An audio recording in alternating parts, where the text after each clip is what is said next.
샬롬, 오늘은 9월 28일 주일입니다. 9월의 마지막 주일. 오늘도 하나님의 말씀을 사모함으로 예배 가운데 큰 은혜의 주인공 되시기를 소망합니다.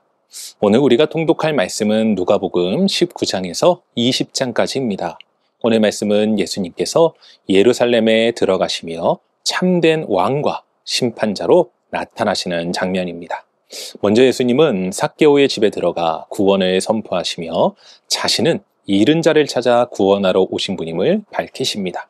또한 문화의 비유를 통해 맡겨진 것을 충성되게 사용해야 함을 가르쳐 주시죠.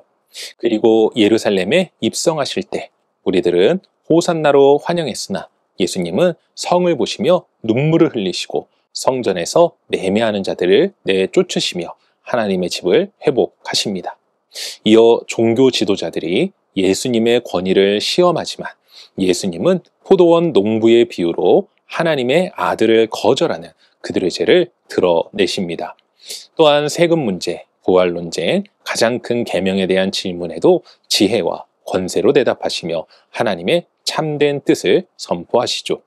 이 말씀은 예수님이 구원자이시자 왕으로 오셔서 우리의 삶을 돌아보게 하시며 겉모습이 아닌 참된 믿음과 충성을 원하시는 하나님의 나라의 주권자이심을 선포하는 것입니다.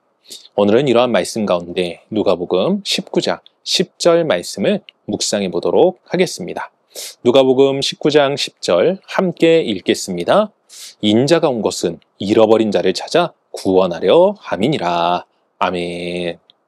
오늘 묵상의 말씀이 기록된 본문을 보면 삭개오라는 세리장이 등장합니다.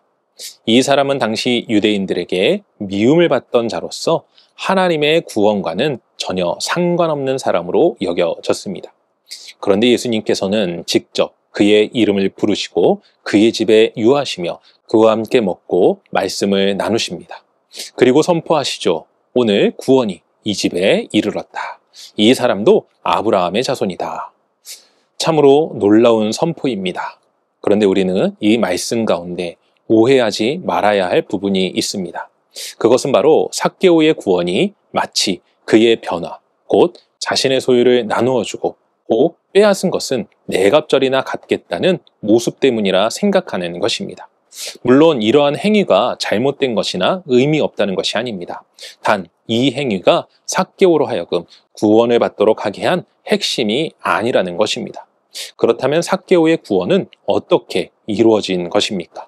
그것은 오늘 말씀에 해답이 있습니다. 오늘 말씀을 보십시오. 예수님은 자신이 이 땅에 오신 이유가 잃어버린 자를 찾아 구원하기 위함이라 말씀하십니다. 여러분, 잃어버린 자입니다. 잃어버렸다는 것이 무슨 뜻입니까? 본래 자신의 것을 의미하는 겁니다. 곧 삭개오는 구원과 상관없는 죄인이 아니라 본래 하나님의 것이었다는 말입니다. 그리고 저와 여러분 역시 본래 하나님의 것이었기에 주님께서 우리를 찾으셨고 주의 백성 삼아 주셨음을 믿으시기 바랍니다. 사랑하는 성도 여러분, 우리는 하나님의 것입니다. 본래 하나님을 예배하고 찬양하며 주의 영광을 위해 살아가야 하는 자들입니다. 그렇게 오늘 거룩한 주일 우리가 주님을 예배하는 것은 당연한 것임을 믿으시고 전심으로 주님을 예배하는 성도님들 모두가 되시기를 주님의 이름으로 간절히 축원합니다. 기도하겠습니다. 사랑과 은혜가 충만하신 아버지 하나님 감사합니다. 9월의 마지막 주일입니다. 오늘 우리가 주님을 예배할 때에 우리가 신령과 진정으로 예배하는 삶이 될 수 있도록 도와주시옵소서. 우리가 주님을 예배하는 것은 당연한 것입니다. 하나님께서는 잃어버린 우리를 찾으셨습니다. 그렇기에 이제는 우리가 주님의 온전한 뜻 가운데 살아가야만 합니다. 왜냐하면 그것이 우리가 하나님의 것임을 증명하는 길이기 때문입니다.